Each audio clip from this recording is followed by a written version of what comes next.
Student, RPS classes Sonpur के YouTube channel पर आपका स्वागत है। आज हम लोग क्लास 10 के सीबीएसई के केमिस्ट्री का प्रथम चैप्टर के पार्ट 4 में डिस्प्लेसमेंट रिएक्शन के बारे में चर्चा करेंगे। उस रिएक्शन के बारे में चर्चा करने के पहले हम लोग रिएक्टिविटी सीरीज को देखते हैं।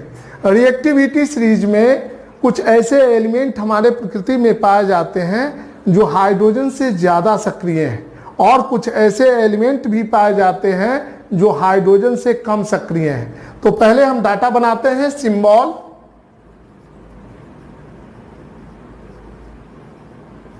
और एलिमेंट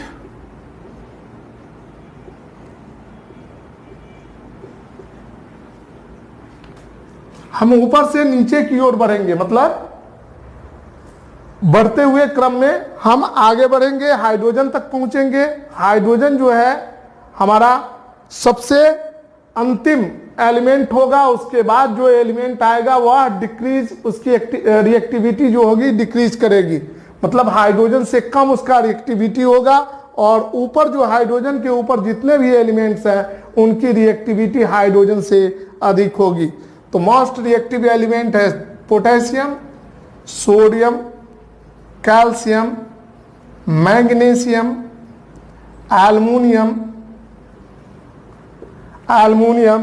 एल्युमिनियम के बाद जिंक, लोहा के बाद लेड और यहां हमारा हाइड्रोजन है। हाइड्रोजन से कम सक्रिय जो एलिमेंट है वह है कॉपर, पारा यानी मरकरी, चांदी और सोना। ये हमारा रिएक्टिविटी सीरीज है।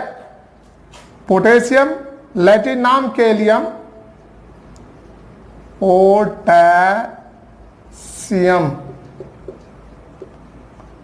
सोडियम,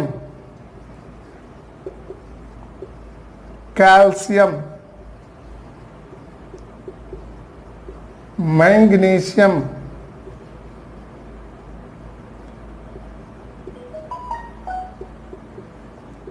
एल्युमिनियम,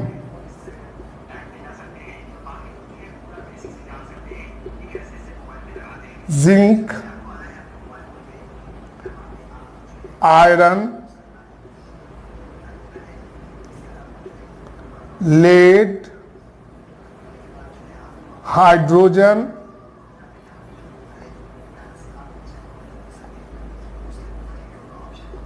कॉपर,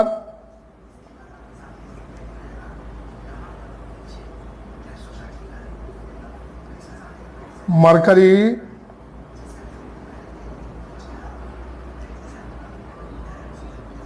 सिल्वर और गोल्ड। ये जो है मोस्ट रिएक्टिव एलिमेंट है।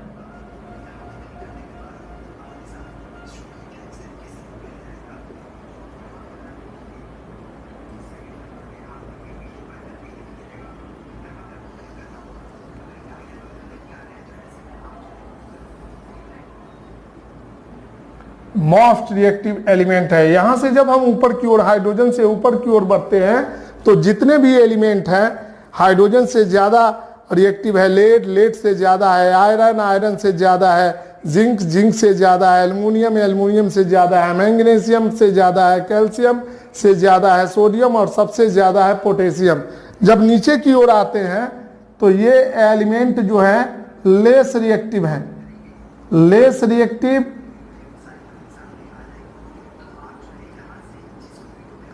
मतलब कम सक्रिय है। हाइड्रोजन से ये कम सक्रिय है। हाइड्रोजन से कम सक्रिय है कॉपर, उससे भी कम है मरकरी से भी कम है सिल्वर और सिल्वर से भी कम है गोल्ड। इसलिए सोने के गहने जल्दी खराब नहीं होते हैं क्योंकि वह सामान्य दशा में वायुमंडलीय तत्वों के साथ कोई रासायनिक अभिक्रिया नहीं करता है। अब हम लोग देखेंगे डिस्प्लेसमेंट रिएक्शन। हम देख लिए कि हाइड्रोजन से ज़्यादा सक्रिय यानी मोस्ट रिएक्टिव और हाइड्रोजन से कम सक्रिय, यहाँ क्या है, रिएक्टिविटी इंक्रीज कर रहा है।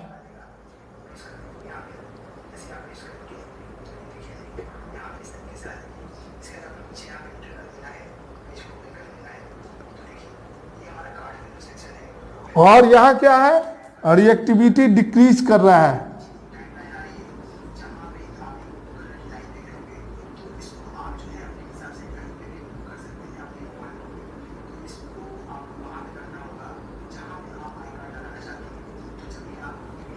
तो इस प्रकार हमारा जो है रिएक्टिविटी सीरीज समाप्त हुआ। अब इसके बाद हम लोग डिस्प्लेसमेंट रिएक्शन के बारे में चर्चा करेंगे। इसलिए हमें रिएक्टिविटी सीरीज बतलाने की जरूरत हुई, क्योंकि रिएक्टिविटी सीरीज के बाद ही हम डिस्प्लेसमेंट रिएक्शन को देख पाएंगे, क्योंकि हम जानते हैं कि अधिक सक्रिय धातुओं के जो विलयन होते हैं, अधिक सक्रिय धातुएं कम सक्रिय धातुओं के विलयन से उसको उन तत्वों को हटा देती है और उसका स्थान जो है स्वयं ले लेती है। जैसे जब कॉपर सल्फेट के विलयन में, चूंकि यहाँ देखिए कॉपर जो है हाइड्रोजन से लेस रिएक्टिव है, कॉपर सल्फेट के विलयन में लोहा डाला जाता है, लोहे का कील डालते हैं, तो नीले रंग ब्लू कलर का जो कॉपर सल्फेट है उसका कलर चेंज हो जाता है और वह ग्रीन कलर में कन्वर्ट हो जाता है। ऐसा इसलिए होता है क्योंकि कॉपर सल्फेट से कॉपर को विस्थापित कर दिया जाता है और उसके स्थान पर फेरस सल्फेट का निर्माण होता है। इसीलिए हमने रिएक्टिविटी सीरीज को आपको बतलाया। अब हम लोग डिस्प्लेसमेंट रिएक्शन के बारे में देखेंगे।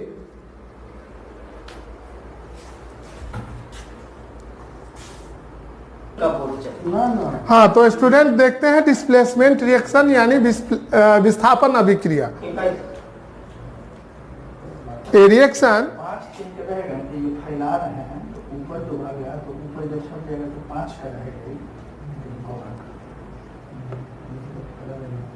इन विच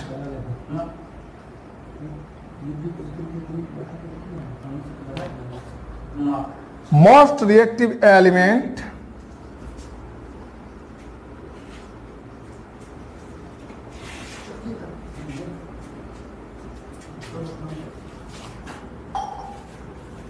ठीक है भाई, replaced by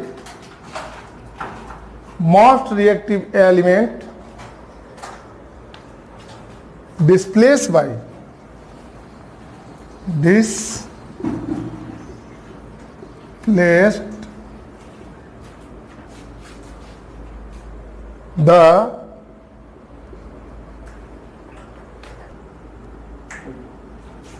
displaced the less reactive element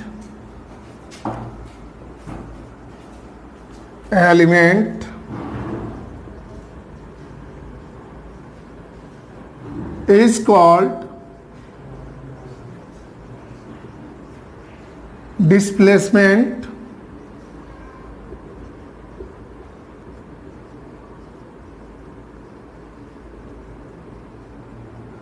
reaction.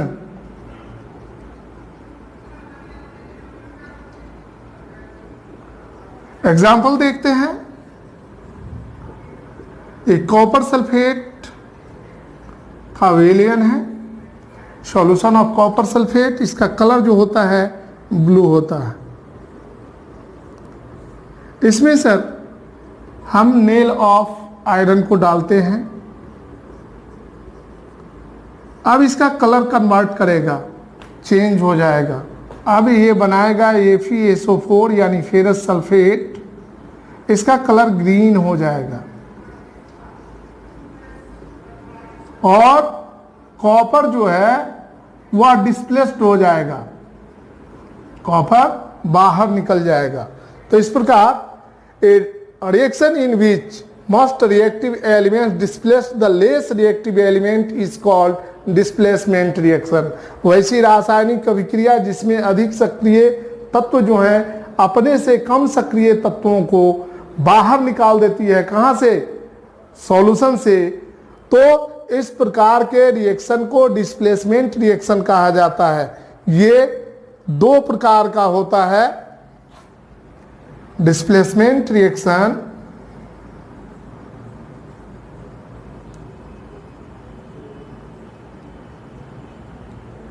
और रिएक्शन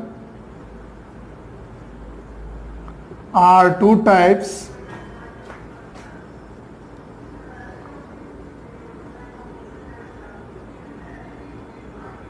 नंबर एक, सिंगल डिस्प्लेसमेंट रिएक्शन,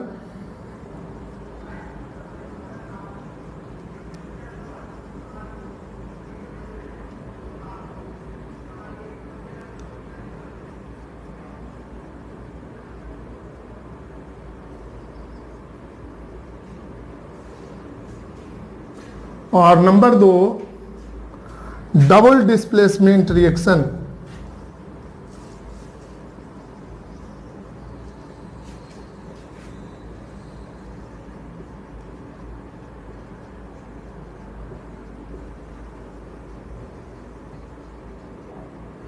विस्थापन अभिक्रियाएं दो प्रकार की होती हैं, एकल विस्थापन अभिक्रिया और द्विविस्थापन या उभय विस्थापन अभिक्रिया।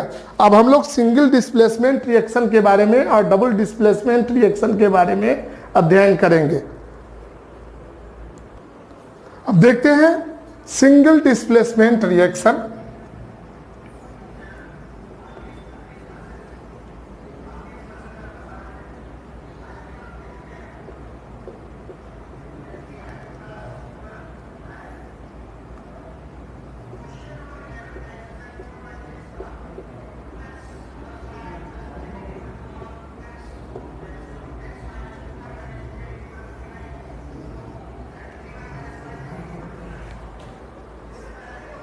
In this reaction,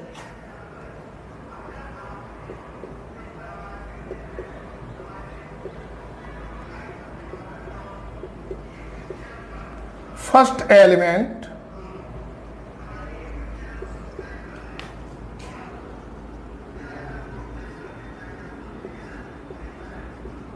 replaced by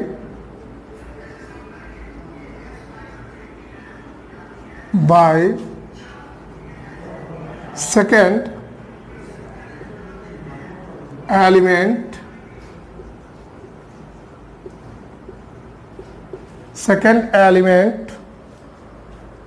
in a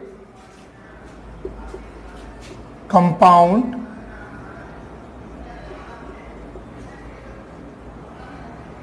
it is called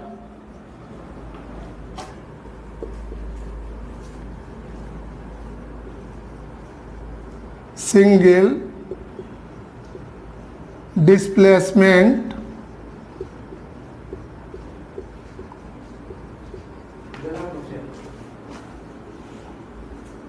reaction.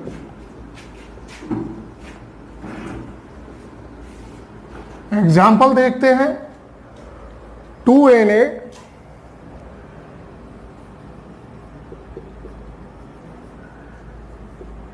Plus 2HCl। यहां सोडियम जो है हाइड्रोजन से ज्यादा सक्रिय है, तो क्या करेगा, 2NaCl प्लस H2, यहां H2 को रिप्लेस कर दिया गया, बाहर निकाल दिया गया, क्योंकि पहले ये जो कंपाउंड था हाइड्रोक्लोरिक एसिड यह हाइड्रोजन का कंपाउंड था। इस कंपाउंड से हाइड्रोजन से क्लोरीन को सोडियम जो है अपनी ओर आकर्षित कर लेता है और सोडियम क्लोराइड बना लेता है और हाइड्रोजन को रिप्लेस कर देता है। दूसरा एग्जांपल देखते हैं, 2K प्लस H2SO4, ये जो है पोटेशियम है, सल्फ्यूरिक एसिड है, के बीच रासायनिक अभिक्रिया हुई, केमिकल रिएक्शन हुआ, बनाता है K2SO4, यानी सल्फेट के साथ पोटेशियम जुड़ जाता है और हाइड्रोजन को यहां रिप्लेस कर दिया जाता है। चूंकि एक ही तरफ डिस्प्लेसमेंट हो रहा है इसलिए इसको सिंगल डिस्प्लेसमेंट रिएक्शन कहा जाता है। तीसरा देखते हैं, Cl2 यानी क्लोरीन है, क्लोरीन का अणु जो है, और इसकी अभिक्रिया जब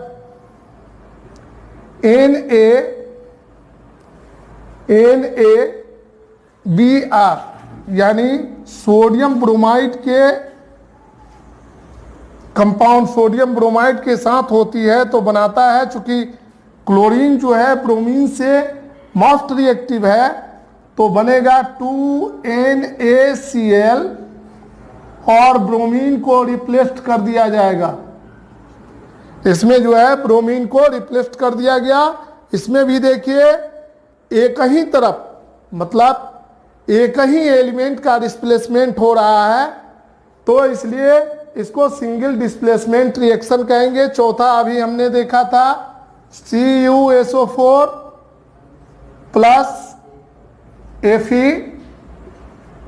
यहां Fe जो है मोस्ट रिएक्टिव है कॉपर के साथ की तुलना में, तो यहां बनाएगा FeSO4 यानी फेरस सल्फेट और कॉपर को रिप्लेस कर देगा।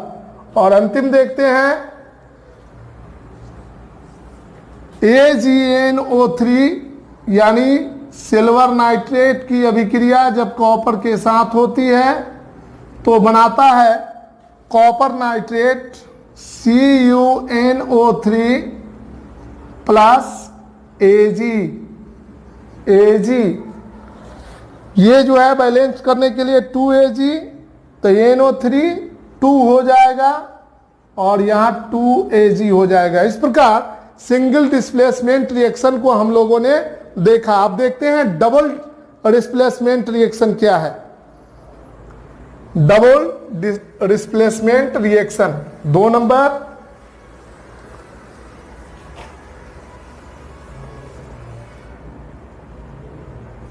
स्टूडेंट वीडियो को पॉज करें और इसे नोट करें। इस प्रकार के विस्थापन अभिक्रिया में कम सक्रिय तत्व को अधिक सक्रिय तत्व जो है उनके लवण विलयनों से विस्थापित कर देती है और नए प्रकार के कंपाउंड की रचना करती है। हम लोगों ने विभिन्न एग्जाम्पल की सहायता से इसको समझने का प्रयास किया। अब हम लोग, आप वीडियो को पॉज करें और इसे नोट करें। अब हम लोग देखेंगे double displacement reaction. Double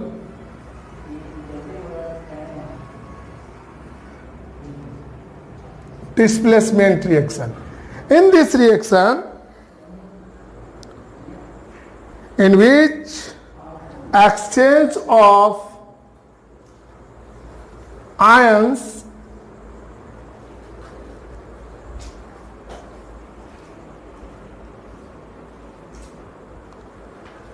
double displacement reaction, in this reaction which exchange of ion takes place in their salt solution।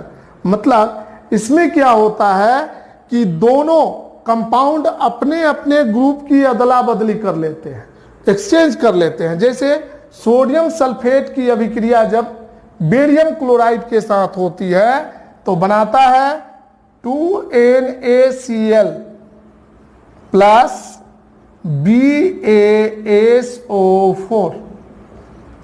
देखिए Cl इसके साथ सोडियम के साथ चला आया और सल्फेट जो है बेरियम के साथ, दोनों में एक्सचेंज हो गया। दूसरा देखते हैं अर्जेंटम नाइट्रेट की अभिक्रिया, यानी सिल्वर नाइट्रेट की अभिक्रिया जब सोडियम क्लोराइड के साथ होती है और रिएक्शन करता है तो बनाता है NaNO3 यानी सोडियम नाइट्रेट और AgCl यानी सिल्वर क्लोराइड। बेरियम क्लोराइड की अभिक्रिया जब कॉपर सल्फेट के साथ होती है तो बनता है barium sulphate plus copper chloride. यहां भी आप देखिए दोनों जो हैं अपने अपने ग्रुप की अदला बदली कर लेते हैं, चेंज कर ले रहे हैं। देखिए यहां बदल रहा है, दोनों अपने अपने जो आयन है उसको चेंज कर ले रहे हैं। यहां देखिए SO4 है और यहां H2S है, इसमें S है, तो इनके बीच जब अभिक्रिया होगी तो ये बनाएगा कॉपर सल्फाइड प्लस H2SO4 और इस प्रकार डिस्प्लेसमेंट रिएक्शन जो है समाप्त होता है। अब हम लोग चौथे प्रकार के रिएक्शन के बारे में जानकारी प्राप्त करेंगे। तब तक आप वीडियो को पॉज करें और इसे नोट करें। तो स्टूडेंट, आज हम लोगों ने डिस्प्लेसमेंट रिएक्शन के बारे में जाना, डिस्प्लेसमेंट रिएक्शन के टाइप के बारे में जाना। अगले वीडियो में हम लोग इसके आगे वाले रिएक्शन, ऑक्सीडेशन, रिडक्शन के बारे में जानेंगे। अगर आपको हमारा वीडियो अच्छा लगे, आरपीएस क्लासेस का वीडियो अच्छा लगे, तो आप इसे लाइक करें, शेयर करें, सब्सक्राइब करें। धन्यवाद।